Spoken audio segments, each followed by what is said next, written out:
물 시스템 주요 구성품들을 이제 소개할 건데, 자, 여기 보면은 구성품들이 지금 1차 여과하는 시스템이라든지 염소를 제거하는 거라든지 뭐 소프트너라든지 UV, 그다음에 RO, 그다음에 이온을 제거하는 거, 그다음에 저장 탱커, 그다음에 위생적인 밸브들, 그다음에 아까 그 위생적인 열교환기, 그다음에 이제 순환 펌프, 그다음에 각 계측기들, 거기에 뭐 압력이라든지 온도라든지 전도도라든지 TOC라든지 그런 거 보는 계측기들, 그다음에 이 주로 이제 거기에 있는 배관들 있죠. 사용되는 탱크라든지 그 모든 이제 그거에 대한 그 재료, 자재 이런 것들이 다 스테인리스 스틸이에요. 스테인리스 스틸의 종류가 있는데 그 중에서도 이제 주로 이제 스테인리스 스틸 316L이라는 걸 주로 많이 쓰게 되고, 그다음에 거기에 이 스테인리스 스틸들을 어떻게 해요?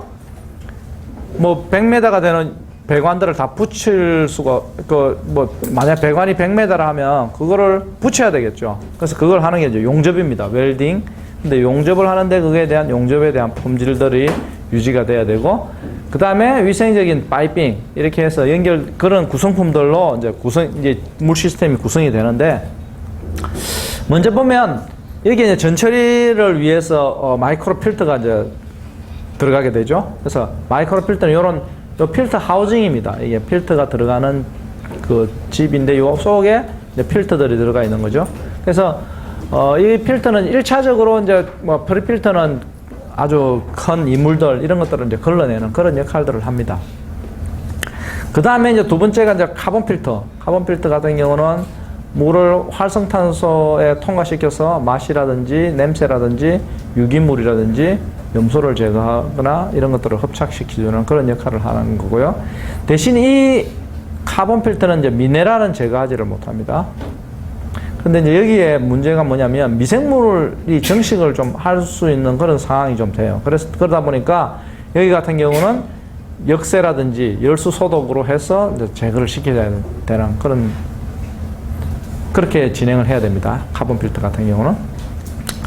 그 다음에 이제 소프트너가 있죠. 소프트너 같은 경우는 경수를 연수로 만드는 장치죠. 경수 연수로. 그래서 주로 여기에 있는 금속 이가 이온들을 갖다가 이것들을 이제 제거를 하는데, 이 같은 경우는 이제 계속 쓰다 보면 이런 그 화학 반응에 의해서 이제 제거를 하게 되고, 그 다음에 이걸 재생을 시켜야 돼요. 재생을 시킬 때는 어떻게 해야 되냐면 소금으로 재생을 시킵니다. 그래서 이제 요거를 이제 역세를 한다고 하거든요. 그래서 역으로 세척을 하는데, 그거는 이제 소금물을 이용해 가지고 역세를 하게 되면 다시 이제 요 화학 반응을 일으켜서 다시 이제 이온을 제거할 수 있는 그런 경수를 이제 연화시켜 줄 수 있는 그런 역할을 하게 되는 거죠. 그래서 여기에는 뭐 이렇게 이제 지금 WHO나 뭐 소프트한 물, 뭐 하드한 물 이런 것들 어떤 경도가 어느 정도에 따라서 이제 그걸 나타내주는 수치가 되겠습니다. 그래서 이걸 계속적으로 쓸 수가 있기 때문에 아까 전에 이걸 어떻게 해요? 2개 정도로 이제 시스템을 구성해가지고 하나가 이렇게 재생, 세척이 들어가게 되면 다른 하나는 이제 그 작동을 하다가 또 다시 이제 이렇게 순환하면서 작동이 된다고 했죠, 그죠? 그래서 보면 항상 요 소프트너 옆에 주위에 소금물을 녹일 수 있는 그런 탱크가 조그만하게 있습니다. 그 다음에 이제 UV는 뭐냐면 UV가 이제 그 살균 작용을 하지 않습니까? 그래서 200에서 300 나노메타에서 이제 살균력을 나타내는데, 일반적으로 이제 254 나노메타짜리의 요 UV 살균등. 그러니까 요거는 물이 요렇게 통과를 하는 거죠. 그래서 물이 통과하는 새에 여기에 이제 UV 등이 켜져 있어 가지고 살균을 진행하는 거죠. 그래서 이렇게 UV 같은 경우는 뭐냐면 소독을 하지만 부산물이 따로 없죠. 다른 어떤 소독제나 이런 게 들어가는 게 아니고 빛으로만 살균을 하기 때문에, 대신 물 내에 철 또는 경도가 높게 되면 UV 에너지를 흡수해 가지고 살균력이 떨어집니다. 그래서 이제 이 UV는 전처리된 물에다가 이제 이렇게 설치를 하는 게 좋습니다. 그 다음에 이제 UV 램프의 수명이 있습니다. 이 UV 램프를 계속 이제 우리가 집에 쓰는 형광등에도 수명이 있듯이 요 UV 램프는 계속 영구적으로 쓰는 게 아니고, 여기에 보면 요게 이제 저 타이머가 있어요. 타이머. 요게 타이머인데, 요 타이머가 이제 작동을 하면서 한 7,000시간 정도 사용하게 되면은 이 UV 이 등을 이거 통째로 갈아줘야 되죠. 그리고 이제 이거는 이제 UV가 살균력을 나타내기 위해서는 이제 접촉 시간이 중요하겠죠. 그래서 여기에서도 샘플링을 할 수 있는 그런 장치가 있어야 됩니다. 그래서 UV 뭐 후단이라든지 아니면 전단이나 전후단에 대해서 이제 샘플링을 할 수 있도록 그렇게 해놔야 되겠죠.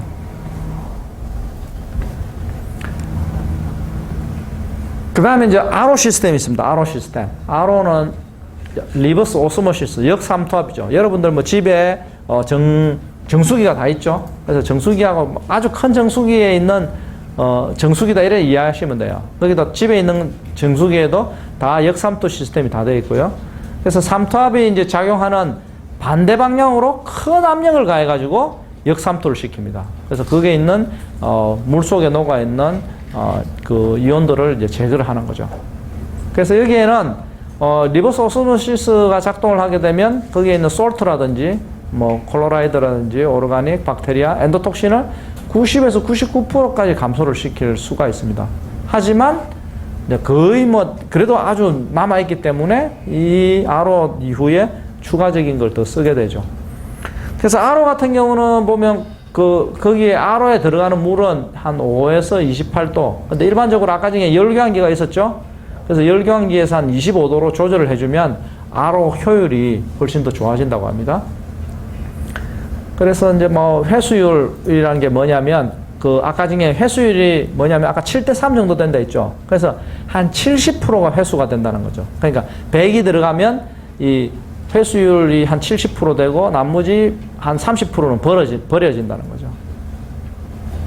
그 다음에 이제 이 RO 같은 경우도 이제 주기적으로 CIP라는 거는 세척, 클린 인 플레이스라 해서 자동으로 세척하는 거고, 그 다음에 이것도 이제 소독을 해주는 게 해줘야 돼요. 이것도 균이 생길 수가 있기 때문에. 그래서 60에서 80% 정도 이제 소독해도 견딜 수 있는 그런 RO를 써야 됩니다. 그래서 주요 뭐 구성품들은 여러분들이 한번 참고로 이렇게 봐주시면 되겠고요.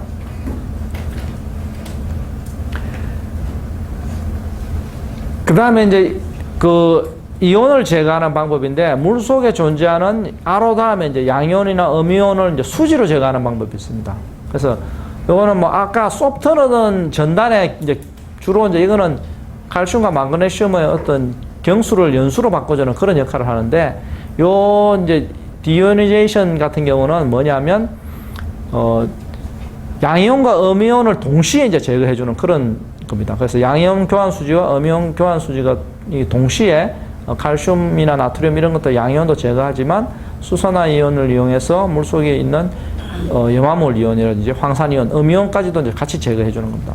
단점이 뭐냐면 이것도 이제 이온 교환 수지가 있다 보니까 계속적으로 연속적으로 제거해 줄 수가 없어요. 얘가 이제 이 합성 구슬이 계속 잡겠죠, 그죠?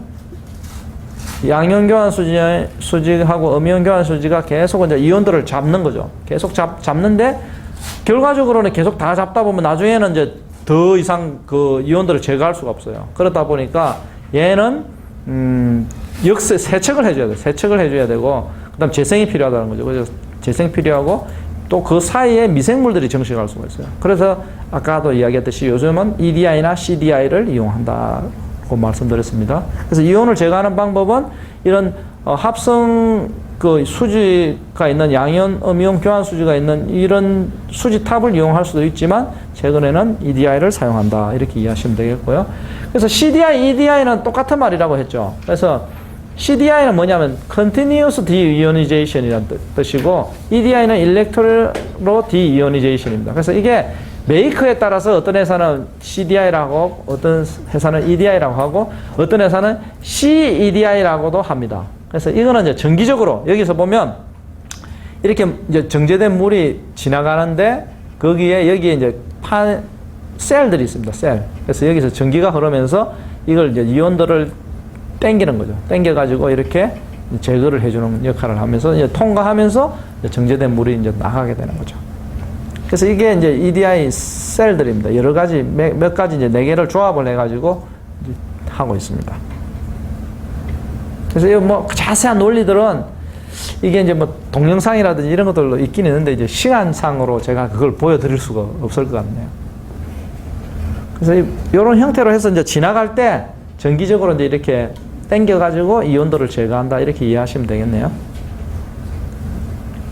그 다음에 저장 탱크가 있습니다. 저장 탱크가 있는데 이 저장 탱크 아까 전에 그 순환하는 저장 탱크 있었죠. 거기 저장 탱크에 보면 여기에 위에 보면 노즐, 이걸 각각의 뭐 노즐들이 이제 연결되는 오리엔테이션을 이렇게 보여주는데 여기 이제 스프레이 볼, 아까 중간에 스프레이 볼이 있다고 했죠. 그래서 모든 때 다 적게 하는 그런 역할을 해주고 이제 벤트 필터라는 게 있는데 여기에 보면 이제 벤트 필터라는 게 있어요. 이 벤트 필터가 어떤 역할을 하면 그 펌핑이 이제 계속 이제 이게 펌프가 작동을 하죠. 펌프가 계속 작동을 하는데 혹시 여기 물이 없는 상태에서 펌프가 계속 작동하게 되면 어떻게 될까요? 여기에 진공이 걸리겠죠. 진공이. 그죠? 근데 이제 여기에 뭐 물론 여기에 다른 공기라든지 이런 게 들어갈 수가 없이 혹시 막혀 있다고 한다면 진공이 계속 걸리면 어느 순간에 이 탱크가 탁 찌그러져 버립니다. 그러면 탱크를 못 쓰게 되겠죠. 그래서 이제 이 탱크가 숨을 쉴 수 있도록 해주는 게 이 벤트 필터입니다. 그래서 대신 이제 여기에 바깥에 외부로 이제 공기가 통할 수가 있어야 되는데 그러면 균이 들어올 수가 있겠죠. 그래서 0.2 마이크로 제균 필터를 사용해서 벤트 필터를 하는데 또 여기에 스프레이 볼이 계속 이렇게 때리고 있으니까 이 벤트 필터가 젖을 수가 있겠죠. 그래서 물에 젖어버리면 이게 또 막혀버릴 수가 있으니까 여기에는 항상 전기나 아니면 스팀을 이용해서 여기를 건조를 시켜줍니다. 전기 히터나 플랜트 스팀을 이용해서 여기를 건조를 시켜가지고 공기가 잘 통할 수 있도록 그렇게 해놓습니다. 그 외에도 안전 밸브라는 게 또 있어서 얘가 뭐 혹시 막혔다 하면 요 안전 밸브, 여기 럽처 디스크라든지 이런 것들을 이용해서 탱크가 찌그러지지 않도록 여기에 탁 터져버립니다. 여기 탁 깨지면서 공기가 아예 터져버리면 물은 오염은 되겠죠. 하지만 이 탱크가 찌그러져서 못 쓰게 되는 그런 경우는 없겠죠. 그러다 보면 다시 이제 소독을 하고 뭐 다시 물을 받으면 되겠죠. 나중에. 그렇게 해서 안전 밸브들이 여기 설치가 됩니다. 그 다음에 여기에 뭐 많은 이제 뭐 이런 게이지나 이런 것들이 부착될 수 있는 그런 것들이 있는데 이거는 뭐 참고로 여러분들이 보시면 됩니다. 여기 이제 사진상으로 이렇게 보여주고 있네요. 게이지들 붙어 있는 거. 그 다음에 이제 이거는 자동 밸브라는 겁니다. 정제수 접촉하는 아까 자동 밸브. 그러니까 아까 우리 자동 밸브 아까 사진으로 봤죠. 그래서 에어나 이런 것들을 이용해 기계적으로도 작동되는 것들도 있고 그런 이제 기계적으로 압축 공기를 이용해서도 밸브가 작동될 수가 있습니다. 그래서 이거는 뭐 참고로 여러분들 봐주시면 될 것 같고요. 그러니까 위생적인 밸브에 대해서는 여기서 다시 한번 설명을 드릴게요. 그래서 아까는 자동 밸브인데 우리가 볼 밸브 같은 경우는 일반적으로 우리가 집에서 쓰는 옛날에 쓰는 수돗물 있죠. 수돗물 이렇게 트는 거, 돌리는 거. 그게 이제 요 속에 이제 볼이 들어가 있어요. 요 속에 볼이 들어가 있어요. 요가 이렇게 작동하면서 이제 볼이 움직이면서 거기에 공간에 의해서 이제 물이 이제 여기를 흘러갈 수 있고 닫히고 하는데 그 볼에는 미생물이 끼어 있을 수 있는 그런 상황이 되기 때문에 이 볼 밸브는 제약에서는 이제 사용하지 않고 지금 쓰는 게 이제 다이아프램 밸브라는 걸 씁니다. 위생적인 밸브. 그래서 이 다이아프램 밸브는 어떠냐면 여기 보면 이렇게 이제 여기 배관 이게 지금 물이 지나가요. 지나가는데 여기에 요 밑에 막이 이제 돌리게 되면 이게 막이 올라와서 이게 이제 물이 정체될 수 있는 부분이 없어요. 그래서 요거는 이제 위생적으로 아주 이제 사용할 수 있기 때문에 요 형태의 다이아프램 밸브를 위생적으로 사용하고 있습니다. 대신 이제 비용이 비싸죠. 다이아프램 밸브는. 그 다음에 아까 열교환기가 있었죠. 그래서 열교환기에는 외부에는 이제 소도가, 여기는 지금 스팀이에요. 그래서 외부, 여기는 이제 스팀이 꽉 차면 실제로 요 속의 배관, 요렇게 지나가는 배관에는 이제 온도가 열교환이 되면서 온도가 올라가겠죠. 그래서 소독을 하는 그런 역할을 할 수 있도록 해 놓습니다. 그 다음에 이거는 이제 순환 펌프가 여기 있어서 계속 이제 루프 순환할 수 있도록 이런 식으로, 이런 형태로 이제 생겨 있습니다. 그 다음에 이제 각종 계측기들인데, 전도도 측정하는 거. 이게 전도도 측정하는 그런 센서들이 이제 그 배관이라든지 이런 끝에 이제 이렇게 요 센서 끝만 나오게 되는 거죠. 그래서 요게 이제 연결이 돼서 이제 아날라이저로 연결되면 얘가 이제 수치화로 보여주게 됩니다. 그 다음에 TOC 같은 경우도 요 TOC 같은 경우는 이제 우리가 순환하는데 거기에서 측정을 할 수 있게 돼 있고 주기적으로. 그다음에 이거 같은 경우는 QC에서 이제 샘플링해가 측정하는 겁니다. 그래서 이런 뭐 TOC 아날라이저 하고 컨덕티비티 매터 이런 것들도 붙어 있다라는 것만 이해하면 되고요. 그 다음 이제 표면 거칠기가 있습니다. 바이오필름이 생성될 수 있는 이제 위험성을 방지해서 이게 우리가 배관이라든지 정제수 표면을 그 스테인리스 스틸 표면을 보게 되면 우리 눈에는 보이지 않지만 아주 현미경으로 확대해 보면 거기에 매끈하지만 미세한 이런 산들이 있는 거죠. 산들이. 그러니까 미세하게 표면들이 아주 이렇게 오르락 내리락 있는 거죠. 그래서 그거를 이 표면 거치기를 이제 전기적이나 기계적으로 이걸 깨끗하게 밀링해 주는 거죠. 그래서 그런 표면 거칠기 성적서도 확인을 해야 되고, 그다음에 용접 품질. 바이오필름이라는 거는 미생물이 이제 이렇게 그 용수를 타고 흘러가다가 어느 순간에 그게 탁 부착돼 버리거든요. 그런 산들이 있으면, 표면이 거칠어지면, 그래서 거기서 이제 바이오필름이 형성이 되게 되면 거기서 계속 미생물들이 자라나오기 때문에 그런 것들을 이제 생기지 않도록 하기 위해서 이 용접 품질이 중요합니다. 그래서 용접 품질이라는 건 뭐냐면 이제 배관과 배관을 이렇게 두 개를 연결한다면 여기에 요 용접을 해야 되잖아요. 그죠? 두 개를 용접해야 되는데 거기에 용접한 데가 매끈하지가 않게 되면 거기에도 이제 이런 바이오필름들이 생길 수가 있다는 거죠. 그래서 그걸 매끈하게 이제 작업을 해야 되는데 그거는 이제 아까 그 오비탈 용접이란 걸 통해서 여기를 이제 배관을 용접을 하는 거죠. 그래서 여기를 오비탈 용접기로 이렇게 계속 여기를 돌립니다. 이렇게 돌리면 요 두 개가 거의 깨끗하게 이제 부착을 하게 되거든요.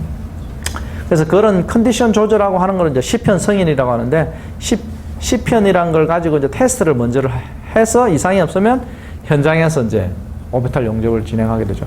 그래서 이제 보통 보면 우리가 제약에서 이제 사용되는 이런 배관들에는 주로 316L이란 걸 쓰게 됩니다. 그래서 316L과 304의 차이는 뭐냐면 그게 이제 카본 함량입니다. 카본. 그래서 316L 같은 경우는 카본 함량이 좀 더 적죠. 304보다는. 그러니까 카본 함량이 높으면 높을수록 이 철의 강도가 세져요.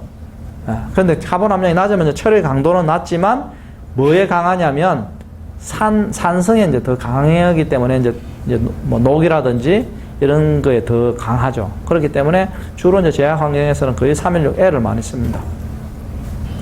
그 다음에 여기 같은 경우는 뭐 클램퍼라든지 이런 것들도 있는데 이거 같은 경우는 이제 배관을 용접해서 연결하는 방법도 있고 이 클램핑을 이용해서 이렇게 연결하는 그런 방법도 있습니다. 그 다음에 이제 주요 인자들을 한번 보겠습니다. 그래서 보면 이제 일단 원수의 품질이 중요하고, 근데 상수 같은 경우는 이제 계절적 변화가 적습니다. 단점은 아까 염소가 함유가 되어 있다고 했죠. 근데 지하수 같은 경우는 단점이 뭐냐면 계절적 변화가 많아요. 거기서 그 속에는 무기물이라든지 마그네슘이라든지 이런 것들이 다량 함유가 되어 있고, 뭐 공업용수 같은 경우는 전처리를 사용할 필요가 있는 거고요. 그래서 이제 이런 아까 그 물 시스템 구성을 할 때는 이런 원수 품질이나 이제 이런 것들에 따라서 전처리 시스템을 어떻게 할 건지 결정해야 됩니다. 그래서 보면 상수에는 반드시 액티브 카본 필터가 필요한데 이건 왜냐하면 염소를 제거하기 위해서고, 지하수 같은 경우에는 소프트너가 반드시 필요하겠죠. 그죠? 칼슘이나 마그네슘들이 많이 녹아 있으니까. 그 다음에 아까 우리 차트도 봤는데 하루에 얼마나 사용하느냐, 물을 얼마나 사용하느냐에 따라서 그거에 따라서 우리가 양을 측정할 수가 있는데 뭐 제조용수로 사용할 건지 아니면 장비 세척으로 사용할 건지 아니면 클리늄 세척으로 사용할 건지 그런 것에 따라서 이제 구축을 할 수가 있겠죠. 그래서 아까 보면 뭐 시기별로 우리가 사용하는 양들을 확인했는데 가장 많이 사용하는 그 시간을 충족할 수 있는 양으로 이제 우리가 설정해야 되겠죠. 그죠? 그래서 그런 것들로 해서 이제 정제수 시스템은 이제 구축을 해줘야 됩니다. 그래서 아까 앞에 차트를 제가 보여드렸었고요. 그 다음에 유속. 이거는 이제 여러분들이 꼭 좀 알아놓는 거죠. 유속은 용수의 배관 유속은 이게 항상 배관은 1에서 2m/s 유지를 해야 됩니다. 그래서 1m 이상은 나와야 돼요. 왜냐하면 이게 아까 저기 그 배관이라 손치면 물이 막 흘러가다가 1m 이상이 안 되면은 여기에 미생물이 부착이 돼서 바이오필름을 형성합니다. 그렇기 때문에 일반적으로 설계할 때는 한 1.5m/s로 설치를 하고 우리 기준은 1m/s 이상으로 관리가 되도록 그렇게 하게 됩니다. 그래서 보면은 이제 유속이 이제 아까 전에 정제수 탱크에서 이제 이렇게 좀 가는데 어떻게 연동이 되냐면 이렇게 보면 요 사용점에서 물을 밸브를 열어서 사용할 거네요, 그죠? 그래서 이렇게 처음에 여기서도 열고 여기서도 열고 하면 물이 계속 빠져나가니까 뒤에 가면 유속이 떨어지겠죠, 그죠? 그래서 이제 여기에 이제 유속계가 여기에 부착돼 있어가지고 얘가 돌아오는 데서 속도가 떨어진 다음에 얘가 펌프에다가 명령을 내려가지고 빨리 돌아가라고 이렇게 합니다. 그래서 이제 여기서 물을 속도가 떨어지게 되면 이제 펌프가 빨리 돌아가지고 물을 다시 이제 1m/s 이상으로 순환되도록 그렇게 하고 있습니다. 그 다음에 이제 뭐 열교환기 이런 부분들 아까 있었고, 열교환기 같은 경우는 이제 미생물 오염 예방을 위해서 온도 관리하고 이런 부분들이 있었죠. 그래서 보면은 이 온도는 ISP 가이드라인에 보면 온도는 이제 그 정제수 같은 경우는 한 15도씨 이하로 순환을 시켜라 이렇게 되어 있습니다, 루프를. 근데 아마 회사들이 보통 한 15도씨까지는 낮추진 않을 거예요. 이게 왜냐하면 작업장에서 쓰기에도 물의 온도가 좀 너무 낮고, 그 다음에 이제 이게 유지 비용이, 열교환기 유지 비용이 많이 들어요. 그래서 열교환기가 이게 타입이 이제 쉘 앤 투브 타입이라 해서 여기에 보면 이제 탱크에서 이렇게 요 속에 이렇게 파란색, 요 하얀 부분만 통하게 돼 있고, 요 속에 빨갛게 돼 있는 부분에는 이제 열교환기, 스팀만 들어오는 거예요. 그래서 두 개의 스팀과 정제수가 직접 접촉하지는 않아요. 그렇게 해가지고 이제 열교환기를 통해서 온도를 관리하게 되고요. 그 다음 이제 소독을 할 때는 어떻게 해야 되느냐. 이것도 이제 ISP 가이드라인이나 FDA 가이드에 보면은 이제 뜨거운 80도씨 물 또는 케미칼로 이용을 할 수가 있습니다. 그래서 FDA 가이드에는 75에서 80도씨 되어 있고요. 그 다음에 ISP 가이드라인에는 80도씨로 2시간 동안 소독을 하면 된다 이렇게 되어 있습니다. 그래서 일반적으로 보통 한 80도씨로 2시간 정도 이제 회사에서 많이 적용을 하고 있습니다.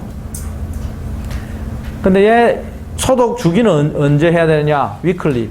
그러니까 일주일에 한 번 정도 소독을 해줘야 됩니다. 근데 이제 요즘 같이 여름에는 좀 자주 해줘야 되겠죠, 그죠? 그래서 요즘에는 일주일에 한 번 반드시 지켜줘야 되고, 이제 겨울이나 이럴 때는 아무래도 이제 미생물 정식할 수 있는 그런 환경이 뭐 지금보다는 좀 덜 하니까 그때는 뭐 한 2주에 한다든지 아니면 3주에 한다든지 이렇게 좀 늘려갈 수는 있어요. 그거는 이제 모니터링을 하면서 우리가 그 정할 수가 있어요. 그 다음에 뭐 열수소독 80도씨 아까 이야기된 부분이고, UV라든지 0.2 마이크로라든지 이런 것들을 설치를 해가지고 미생물 정식이 되지 않도록 그렇게 디자인을 해야 되고요.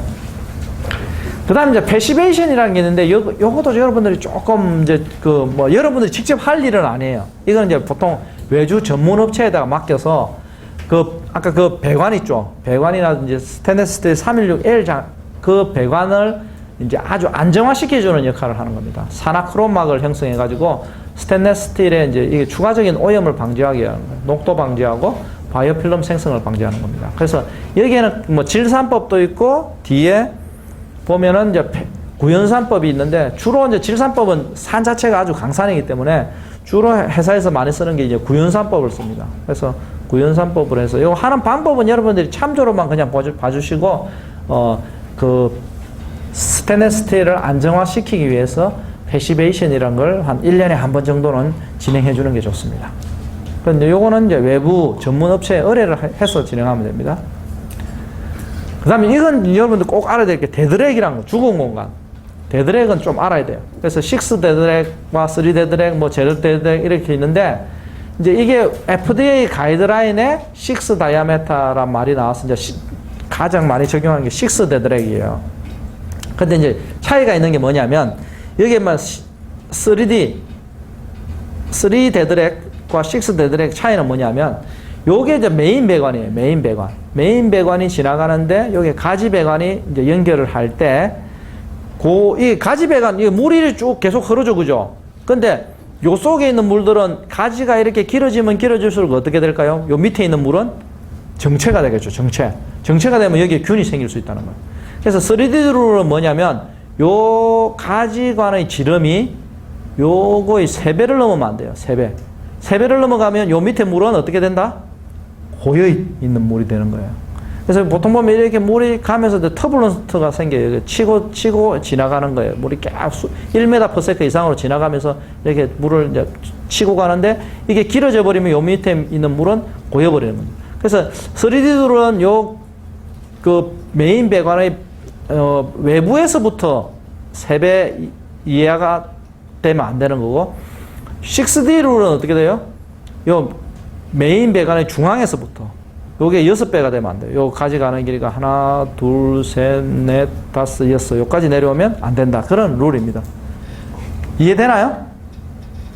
그러니까 이 가져간 길이가 이 메인 배관에서부터 길어지면 거기에 죽은 공간이 생기는데 이걸 최소화시키는데 3D 룰과 6D 룰을 적용을 한다. 근데 이제 3D 룰을 할 때는 가지간의 이제 지름이 이 메인 배관의 외부에서부터 3배가 넘어가면 안 되고, 요거 같은 경우는 메인 배관의 중심에서부터 6배가 넘어가면 안 된다. 이렇게 이해하시면 돼요. 이해되나요?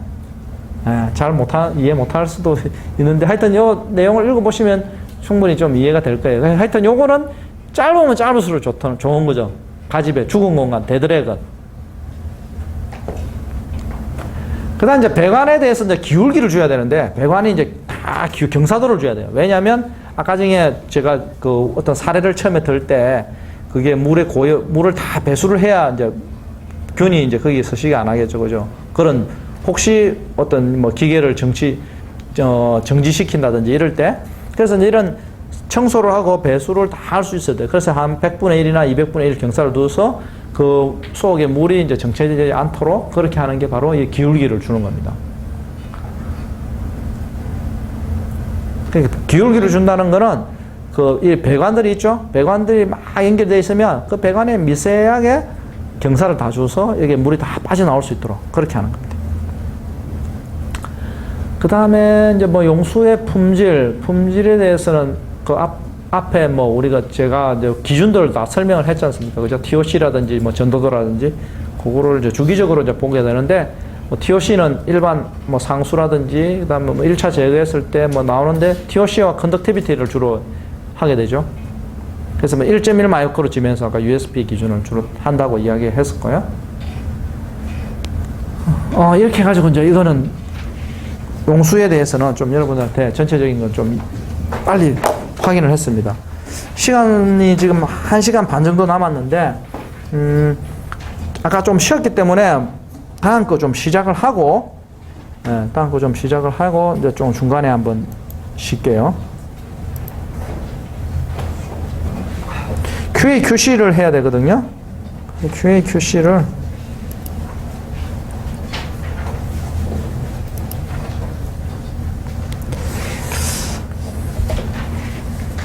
자, QA, QC. 여러분들이 또 중요하게 생각할 수 있는 그런 내용입니다. 그래서 QA하고 QC가 어떤 차이가 있는지 좀 접근하는 방법에서도 약간 차이가 있어요. 그래서 어떤 게 좀 더 큰 개념이고, 어떤 게 좀 더 작은 개념이고, 뭐 그렇게 좀 차이가 날 수가 있고, 그 다음에 각각의 중요한 업무들이 있습니다. 그래서 그거에 대해서 좀 더 여러분 알아보도록 하겠습니다. 자, 여기 보면은 QA는 퀄리티 어슈어런스라 해서 품질 보정을 이야기하고, QC는 퀄리티 컨트롤에서 품질 관리입니다. 그래서 예전에는 우리가 품질 관리만 잘 하면 충분하게 뭐 의약품을 생산해서 판매하고 했었는데, 품질 관리만 하다 보니까 어떤 사고들이 일어나냐? 이게 막 사람이 물론 적합은 했지만 사람이 죽고 그러는 사건들이 막 발생이 되는 거예요. 그래서 이거는 그 제품의 어떤 일부, 보통 품질 관리는 전체를 다 할 수가 없기 때문에 샘플링을 해서 진행을 하게 되는 거죠. 그래서 이제 그런 문제들이 생겨서 이 QA에서 관점에서 보면 관점이 공정 중심입니다. 프로세서. 품질 관리는 프로덕트, 제품 중심입니다. 그래서 이 공정 전체를 다 관리를 해야 되겠다 하는 게 이제 QA입니다. 그래서 목표는 뭐냐면, QA 같은 경우는 시스템의 결함 확인과 개선을 하는 거고, 품질 관리는 제품의 품질 결함과 확인을 개선하는 겁니다. 자, 목표 달성은 QA는 품질 경영 시스템을 구축하는 거고, 품질 관리는 시험 장비 및 기구들, 이런 기술들을 구축하는 겁니다. 그래서 활동들이 좀 차이가 있죠. 여기는 공정 중심이기 때문에 문서를 잘 만들어야 되고, 그다음에 교육이 필요하고, 밸리데이션이 돼야 되고, 위험평가나 일탈 관리, 시정 및 예방 조치, 변경 관리, 내부 감사, 리콜, 불만 관리, 연간 품질 검토 같은 이런 어떤 그 프로세스적인, 시스템적인 그런 활동들을 하게 됩니다. 근데 품질 관리에서는 제품에 대한 어떤 품질을 하기 위한 시험, 검체 채취, 시행 기계 관리, 시약 표준품 관리라든지 안정성 시험, 보관용 검체 관리, 환경 모니터링 등 이런 이제 제품하고 관련된 어떤 시험 테스트를 위한 그런 활동들이 바로 이 품질 관리가 됩니다. 그래서 이런 차이가 있습니다. 그래서 훨씬 더 프로세스 관리가 훨씬 더 넓은 의미의 어떤 품질 활동이 됩니다. 그래서 이제 품질 관리가 QC, QA 자체 활동들이 별개 활동이냐? 그렇지는 않습니다. 품질 관리는 제품의 품질과 이제 재발 문제를 혹시 이제 할 수 있죠. 품질 관리를 하면서, 그죠? 그래서 그렇게 나온 문제들을 QC가 이제 공정이나 시스템에 연구해서 QA 담당자한테 피드백을 제공합니다. 그렇게 해서 QA에서는 이런 QC에서 나온 품질의 어떤 문제들, 그런 원인들을 찾고 그런 품질에 문제가 없도록 하는 프로세스 자체를 이제 개발하고 변경하고 이러는 역할을 하는 게 바로 QA가 됩니다. 그렇기 때문에 이제 QC하고 QA 활동은 뭐 별개는 아니고 그거가 연관돼서, 하지만 관점이 좀 더 전체적인 어떤 프로세스들을 보고 개선하는 게 QA 활동이다, 이렇게 이해하면 되겠습니다. 자, 그래서 보면 QA 품질 시스템을 보게 되면 여러 가지 사건들, 이벤트들이 있는데, 여기에 품질 시스템과 연계된 게 QC에서 이제 아까 실험을 하면서 만약에 시험에서 문제가 생겼죠. QC에서 내가 실험했는데 부적합이 나서 그걸 이제 우리가 기준 일탈을 OOS라고 합니다. 기준 일탈, Out of Specification이라 해가지고 기준에서 벗어났다, 이렇게 합니다. 그래서 이 기준 일탈에 나는 때는 여러 가지 이제 뭐 원인이 있어요. 기준 일탈의 원인은 실제적으로 그 제품의 이제 원료나 제품에 문제가 있어서 이제 기준 일탈이 날 수가 있겠죠. 그 실제로 그게 부적합이죠, 그죠? 그게 부적합이 돼서. 근데 거기에 시험하는 사람이 내가 시험 기준을 제대로 따르지 않았을 때도 제품에 문제가 없는데 내가 시험을 잘못한 거예요. 그렇게 하면 또 기준 일탈이 날 수가 있겠죠. 그 다음에 또 뭐가 있을까요? 기계가 작동을 하다가 어느 순간에 뭐 정기적으로 약간 오작동이 있어가지고 그렇게 해서도 이제 기준 일탈이 일어날 수가 있거든요. 그래서 하여튼 이 기준 일탈은 그 실제로 제품에 문제가 있을 때도 날 수가 있지만 제품에 문제가 없을 때도 기준 일탈은 날 수가 있습니다. 하여튼 그런 것들을 이제 또 확인해 주는 거죠. 근데 만약에 이게 실제적으로 뭐 제품에 문제가 없을 때는 이런 조사들을 통해서 개선을 하고 변경을 하고 하는 것들을 해야 되고, 만약에 제품에 문제가 있더라, 실제로 제품에 문제가 있으면 이제 제조 작업장에서 실수들이 있었겠죠, 그죠? 그래서 그런 제조 작업장의 공정 일탈과 연관해서 또 조사하고 확인하는 그런 게 개선하는 이런 시스템들입니다. 그래서 여기에 이제 주로 이제 반품이라든지 외부에서 들어오는 불만이라든지 이런 것들하고 연관해서도 조사하고 개선하는 활동, 이런 것들이 이제 주로 전체적인 어떤 품질 시스템의 활동들이 됩니다. 자, 그래서 이제 여기 이런 활동들을 한번 보면서 이제 QA에서 어떤 일들을 하게 되는지 주요 업무들을 한번 보도록 하겠습니다. 자, QA에서 하는 역할은 뭐냐면, 이 문서화, 일단 최근에 가장 이슈화되는 부분들은 이런 문서화가 중요하다는 거죠, 문서화. 왜냐하면 이 모든 것들은 문서를 만들어서 그런 절차들에 따라서 이제 진행을 해야 되거든요. 그래서 QA의 중요한 역할 중에 하나가 문서화입니다. 그 다음에 작업자에 대한 교육도 중요합니다. 교육. 그 다음에 또 최근에는 이제 밸리데이션 중요하죠. 검증. 모든 과정들이 이제 검증이 돼야 되고, 그 다음에 공급자에 대한 관리. 그러니까 이제 좀 더 나아가서는 이제 우리가 예전에는 원료가 들어오게 되면 그 원료에 대한 품질 시험만으로 적합을 해줬는데, 이 공급자들이 제대로 그 원료들을 공급할 수 있는 능력이 되는지를 평가해서, 이제 어찌 보면 이거는 이제 그 품질 관리 업무들을 줄이기 위한 방법이기도 해요. 왜냐하면 매번 들어올 때마다 전항목 시험을 다 한다는 거는 이제 힘들잖아요, 그죠? 그래서 이 공급자를 잘 관리하게 되면, 승인된 공급자한테서 들어오게 되면 그 사람들 초기에만 이제 우리가 전항목 시험을 해서 이상이 없다고 한다면 그 이후에는 시험을 줄일 수가 있는 거죠. 공급자만 충분한 품질 관리 능력이 되는 공급자라고 한다면. 그래서 이런 공급자 관리도 해줘야 되고, 그 다음에 이제 일탈이 발생될 때, 문제가 생겼을 때 일탈 관리도 해야 되고, 이제 시정민 예방 조치. 요것도 요즘 굉장히 중요하게 여겨지는 그런 활동들입니다. 시정민 예방 조치. 그 다음에 이제 변경 관리. 시정 조치, 변경 관리, 그 다음에 내부 감사. 내부 감사는 우리 스스로 이제 품질 그 시스템들을 확인하는 그런 게 내부 감사가 됩니다. 그 다음에 리콜하고 불만 관리, 연간 품질 검토. 이런 것들이 이제 QA의 중요한 업무들이 되는데, 요것들은 이제 뒤에 이제 자세하게 제가 하나하나씩 이제 설명해 드리겠습니다.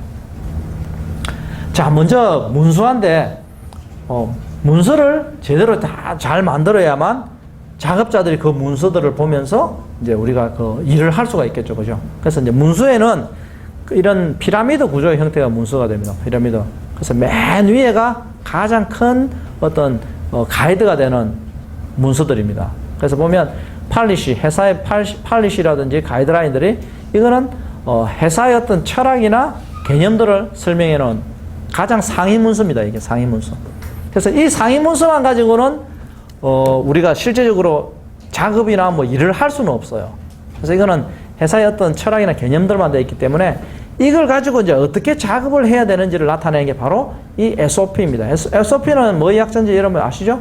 스탠다드 오퍼레이팅 프로시저라고 하죠. 그래서 표준 작업 절차서 내지는 표준 작업 방법서라고 이야기합니다. 그래서 이거는 how to do, 표준화되고 반복되는 절차를 설명합니다. 어떻게 해야 되는지.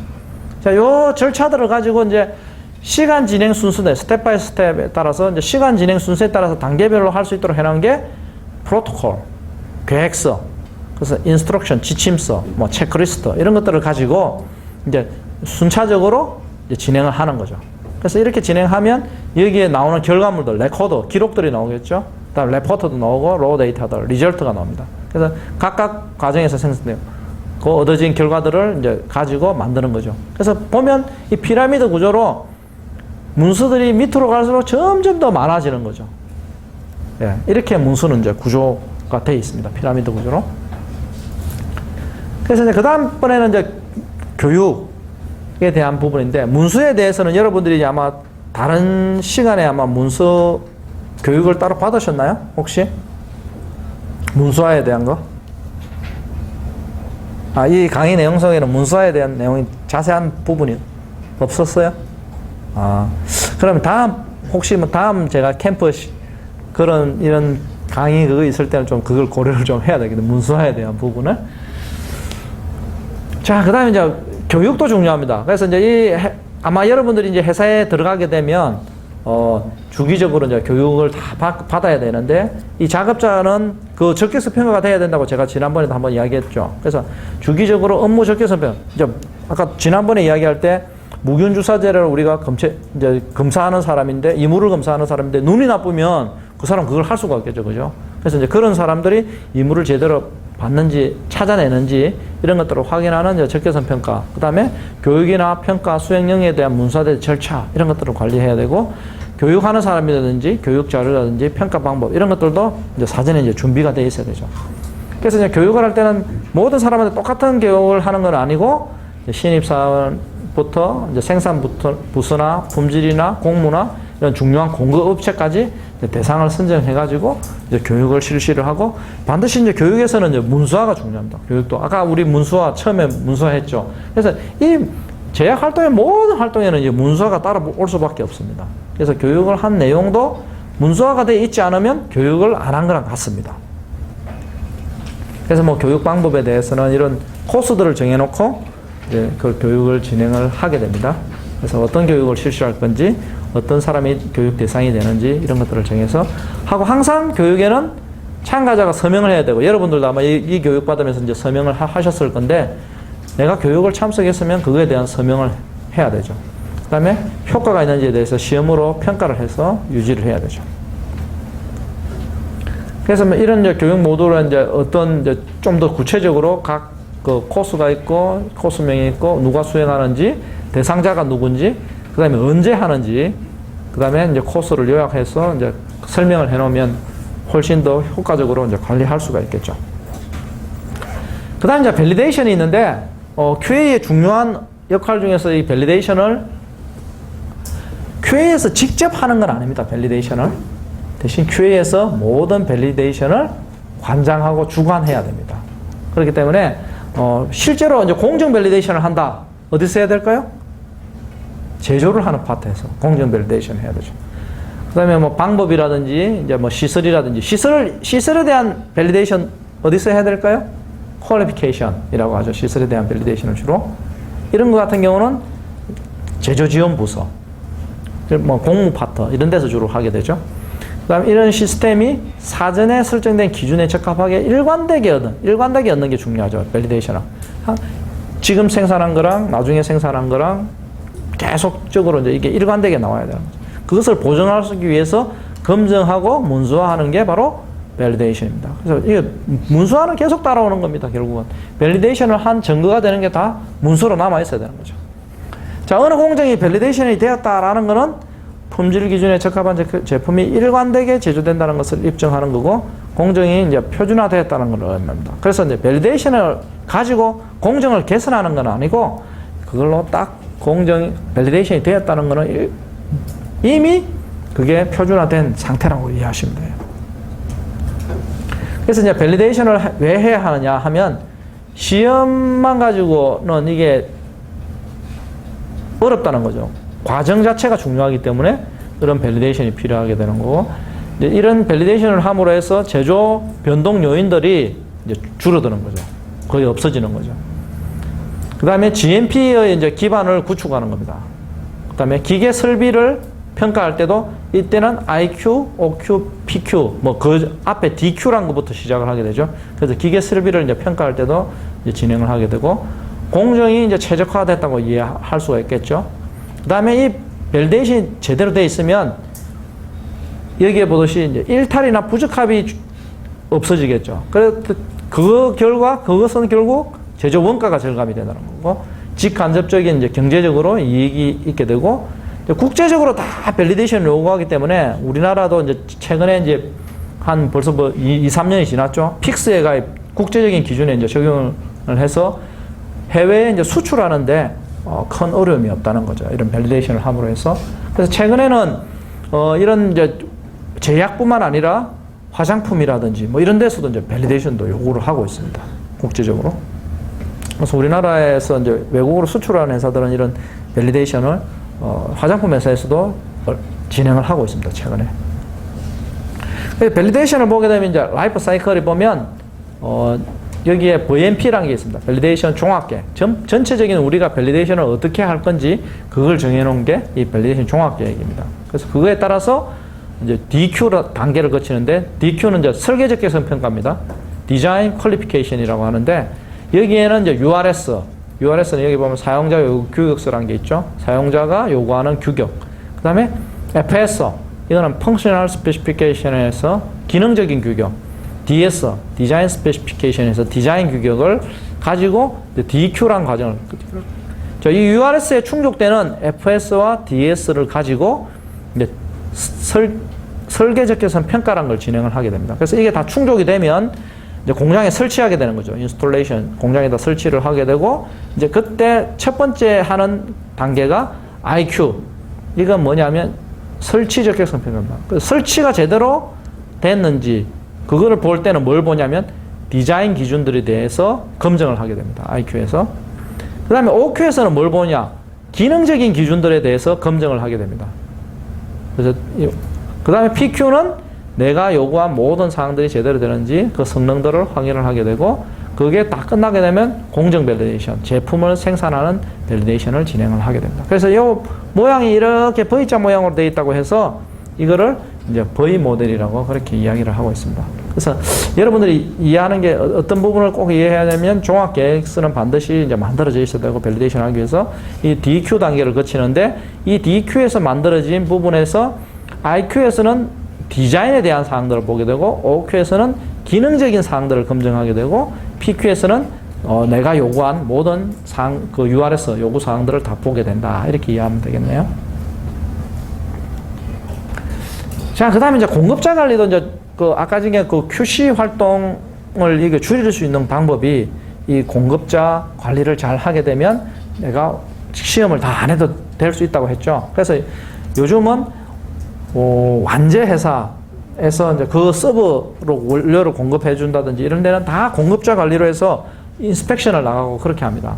그래서 공급자는 원자재를 공급해 주는 업체, 머터리얼을 공급해 원료약품이라든지 부영제라든지 거기에 들어가는 원료가 되는 그런 물질들을 공급해 주는 업체들이 있을 거고, 그 다음에 포장하는 용기, 직접 용기, 바이알이라든지 앰플이라든지 플라스틱 이런 것들을 제품하고 직접 접촉되는 데죠. 그래서 이런 직접 용기를 공급해주는 그런 공급자도 있을 거고, 그 다음에 직접 접촉자재, 실리카겔이라든지 완충제, 뭐 이런 실험용 계량 용기라든지 스푼 이런 것들도 직접 접촉자재죠. 그 다음에 이제 여기 말고도 뭐 2차로 이제 뭐 외부 박스라든지 뭐 이런 것들도 공급해주는 업체들도 있겠죠. 근데 이제 주로 이제 이런 직접적으로 영향을 줄 수 있는 그런 공급자들은 관리를 할 필요가 있습니다. 그 다음에 공급자 중에도 이제 아웃소싱 업체들도 있습니다. 뭐 우리 공장을 지어주는 시공사라든지. 그래서 이것들은 계속적으로 공급해주는 데고, 여기 같은 경우는 이제 가끔 내지는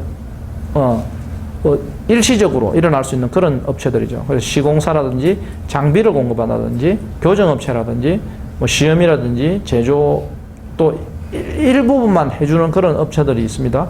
그 다음에 컨설팅을 한다든지 이런 것들도 아웃소싱 업체가 되겠죠. 그래서 이런 부분들도 이제 공급자 관리를 어떻게 할 건지 이제 정해놔야 되고요. 그래서 이제 공급자 관리 프로세스에 따라 가지고 이제 처음에 이제 스크린 공급자를 조사를 하는 거죠. 그 다음에 나가서 이제 평가를 하고, 그 다음에 실사팀이 나가서 실사를 하게 되고 오디트를 하게 되고, 그 다음에 평가를 하게 되죠. 평가팀이 평가를 하게 되고, 그 다음에 그 중에서 이제 우리가 평가 기준에 적합된 업체들 이제 어프로벌 승인을 해서 공급자로 등록을 하는 거죠. 근데 이제 한 번 등록하고 끝내느냐? 그게 아니고 이것들은 주기적으로 이제 재평가를 해가지고 진행을 해야 됩니다. 그래서 아무리 처음에는 이제 공급자 등록을 승인이 됐다 하더라도 주기적으로 재평가하는데 걔네들이 뒤에 뭐 개판으로 일을 했다 이렇게 되면 그 업체는 이제 바꿔야 될 수가 있겠죠, 그죠? 그래서 이것들은 항상 공급자 관리 SOP에 따라 가지고 진행을 하셔야 돼요. 그래서 아마 그 회사들이 공급자 처음에 조사를 할 때 여기에 이제 지리스란 걸 만듭니다. 그 퀘셔너를 해서 그 너그 회사에 어떤 품질 가이드들이 있고 어떤 시설 기구들이 있고 그다음에 조직 인원은 어떻게 되고 막 이런 것들을 이제 조사하는 그런 지리스를 가지고 먼저 보냅니다. 그래서 그거에 대해서 답변을 그 업체들이 해오겠죠, 그죠? 근데 그거에서 충실하게 답변을 하는 업체라야 이게 이제 공급자 그 등록을 해줄 수가 있고, 그 사람들이 그렇게 충실하게 답변할 수 있다는 거는 그만큼 시스템이 되어 있다는 거예요. 근데 그게 충실한 답변이 오지를 않는다. 그러면 이미 그 회사는 그걸 제대로 해줄 수 있는 업체가 아닌 거예요, 그죠? 그래서 그런 데서 이제 그 업체들은 이제 이 조사 과정에서 이제 일부 회사만 만약 10개 업체 우리가 지리서를 보냈는데 답변이 제대로 온 데가 한 3군데다 이렇게 하면 그 3군데부터 이제 진행하는 거죠. 나머지 7개 업체는 탈락을 시키고 이제 이런 실제로 평가팀 나가는 거는 그 3개만 나가서 확인을 해야 되겠죠. 그래서 보면 공급자 관리 우선순위를 보면 하이리스트 프라이어티가 있고 그 다음 순위 있고 낮은 순위를 어떻게 하냐. 이렇게 원료약품, 주원료가 되는 원료약품이라든지 그 다음에 완제약품의 충전 공정이라든지 특히 무균 충전, 동결 건조, 멸균 시설이라든지 최종 제품의 성적과 안정성을 시험하는 시험실이라든지 하여튼 이것들은 제품의 품질에 큰 영향을 주는 것들. 이것들은 우선적으로 관리를 해야 되겠죠. 그 다음은 그 다음 관리를 하는 게 이제 부영제라든지 중간체를 만든다든지 위험도가 낮은 전문적인 실험을 하는 실험실이 아까 뭐 우리가 상수 시험을 의뢰하는 회사라든지 그런 데는 이제 이런 넥스트 프라이어티를 해서 관리를 해주면 되겠죠. 그 다음에 낮은 이제 프라이어티 순위는 어떻게 해야 되느냐. 포장재, 박스 포장하는 공급자라든지 뭐 초자료 공급자라든지 이것들은 이제 크게 제품에 영향을 줄 수 있는 그런 부분들이 아니기 때문에 이런 업체들은 굳이 나가서 뭐 우리가 실사할 필요는 없어요. 근데 이 하이리스트 프라이어티에 해당되는 거는 나가서 우리가 공급자 실사를 해야 되는 그런 업체들입니다. 그 다음에 이제 일탈 관리가 있습니다. 일탈은 제조 또는 품질 관리 과정에서 미리 정해진 기준에 벗어나 이루어진 행위인데 일탈에는 크게 이제 일탈과 디비에이션과 그 다음에 OS 두 가지가 있습니다. OS는 아까 말씀드렸죠. Out of Specification이라서 시험의 결과가 미리 정해진 시험 기준에 벗어난 경우를 Out of Specification이라고 합니다. OS라고 합니다. 그래서 일탈의 적용 범위는 뭐냐면 OS는 시험실에서 적용합니다. 이화학 시험이나 미생물 시험, 원료, 자재, 반제품, 최종 제품, 안전성 시험 이런 데 적용을 하고 디비에이션은 이제 제조 공정이나 그 다음에 제조되는 물질, 완제품, 기계 설비 장치, 유지 보수 또는 교정 이런 부분에도 적용할 수 있고 밸리데이션이라든지 문서가 잘못됐을 때도 이제 디비에이션을 적용할 수가 있습니다. 그래서 OS의 원인은 아까 앞에 제가 잠시 설명드렸죠. 시험자가 잘못된 경우, 시험 기기가 잘못된 경우, 검체 채취했는데 검체 채취 자체가 잘못된 경우, 시험 방법이 잘못된 경우 이럴 때는 근본 원인을 확인해 가지고 아까 전에 그 카파 시정 예방 조치 활동을 통해서 개선해야 된다고요. 그다음에 이제 디비에이션의 범위는 뭐냐면 디비에이션은 제조 공정과 관련된 건데 제조되는 물질, 그다음에 기계 설비 장치, 유지 보수, 교육, 밸리데이션 이런 건데 이런 거에 대한 원인은 제조 방법이 이제 밸리데이션이 되어 있지 않을 때, 그다음에 제조 설비에 대한 유지 보존과 교정이 안 돼 있을 때, 작업자에 대한 교육이 안 됐을 때, 그다음에 제조 기록이 작업과 동시에 기록이 안 될 때 이런 일탈들이 생길 수가 있습니다. 그래서 이런 것들을 잘 개선을 하고 일탈이 발생되지 않도록 하는 게 또 QA의 중요한 업무들이 되겠습니다. 자, 일탈 관리와 조치는 어떻게 해야 되느냐? 일탈 관리를 이게 이제 일탈 관리하는 그 파트들이 요새 QA에 있습니다. 그래서 이 일탈 관리 파트들이 SOP에 따라서 일탈들이 생기게 되면 그런 기록을 반드시 남겨야 되고 중요한 거는 뭐냐면 원인을 파악하는 게 중요합니다. 일탈에서는 원인을 찾아야만 자 눈에 보이는 그 일탈이 있는데 눈에 보이는 부분만 계속 이렇게 바꾸고 해도 똑같은 일탈들이 계속 일어날 수가 있어요. 그래서 이런 원인을 찾아서 이제 개선을 하게 되면 그런 일탈들이 이제 일어나지 않도록 할 수가 있습니다. 그래서 작업자의 실수라든지 기계의 오작정이라든지 지원 설비 이상이라든지 이런 것들이 왜 일어나는지 이제 그런 원인들을 잘 파악을 해가지고 이제 재발 예방을 하고 시정 조치를 하게 됩니다. 그래서 뭐 사용된 원료를 조사한다든지 만약 일탈이 났으면 그 원료들을 조사해가지고 혹시 그게 다른 제품에 사용됐는지 그런 것들을 또 확인을 해서 개선을 해야 되겠죠. 그래서 일탈 예방 전략은 뭐냐? 일탈이 일어나지 않도록 하는 거는 밸리데이션을 실시하는 거죠. 그 공정이나 이런 것들을 다 검증을 해놓으면 일탈이 이제 일어나지가 않겠죠. 그다음 제조 설비에 대해서는 이제 적격성 평가가 돼야 되겠죠. 그다음에 작업자에 대해서도 주기적으로 교육을 하고 평가를 하고 하는 것도 일탈 예방 전략에 해당되죠. 그다음에 각종 기록서를 잘 작성합니다. 제조 기록서라든지 점검 기록서라든지 교정 기록서 이런 것들을 기록서를 잘 작성을 해서 혹시나 뭐 일탈이 만약에 일어난다 하더라도 이런 기록서들을 확인함으로 해서 원인들을 찾기가 훨씬 더 수월하다는 겁니다. 이게. 그 다음에 이제 그 일탈이 일어나게 되면 개선을 해야 되는데 그 개선하는 방법이 이 카파입니다. 요새. Corrective Action and Preventive Action이라고 합니다. 그래서 이제 일탈의 이거 용어에 보면 Correction이 있고 Corrective Action이 있고 Preventive Action이 있는데 Correction은 수리, 재처리 혹은 조절을 의미하며 현재의 부적합, 결함 또는 예상하지 않은 상황을 처리하는 행위입니다. 그래서 일단 눈에 보이는 그 정상들 그것들을 빨리 처리하는 행위가 이 코렉션입니다. 자, 그 다음에 이제 코렉티브 액션이라는 건 뭐냐? 현재의 부적합, 결함 또는 예상하지 않은 상황의 뭐를 제거하냐면 원인을 제거합니다. 원인. 이게 중요합니다. 원인을 제거하는 게. 그러므로 해서 원인을 제거해야만 재발을 방지할 수 있다는 거죠. 그래서 코렉티브 액션과 프리벤티브 액션은 뭐냐면 이거는 코렉티브 액션은 현재의 부적합, 이미 부적합이 일어난 거예요. 프리벤티브 액션은 뭐냐면 잠재적인 부적합, 이거는 아직 일어나지 않은 일이에요. 그래서 잠재적인 부적합, 결함 또는 예상하지 않은 상황, 이것도 마찬가지로 원인을 제거하는 활동으로 사고의 발생을 아예 이거는 방지하는 겁니다. 그래서 코렉티브 액션보다는 프리벤티브 액션이 훨씬 더 어렵긴 합니다. 하지만 이걸 잘 해놓으면 공정이 중단되거나 이런 것들이 없겠죠, 그죠? 미리 예방을 다 해버리니까. 어렵긴 하지만 이 프리벤티브 액션이 훨씬 더 중요하게 요즘 진행해야 될 사항이 되는 겁니다. 그래서 이제 코렉티브 액션을 예를 보게 되면 이미 일어난 거죠. 그래서 외부로부터 고객이 불만이 들어왔고, 제품이 반품이 돼서 왔고, 그다음에 외부 감사를 실시해가지고 막 지적사항을 엄청 많이 받았고, 그다음에 공정일탈이 났고 OS가 일어났어요. 그래서 이런 것들은 이미 일어난 사항들은 코렉티브 액션을 통해서 시정 조치는 재발을 방지를 하는 겁니다. 그 다음에 이제 프리벤티브 액션은 뭐냐? 아직 일어나지 않은 상황이죠. 그래서 설계검토.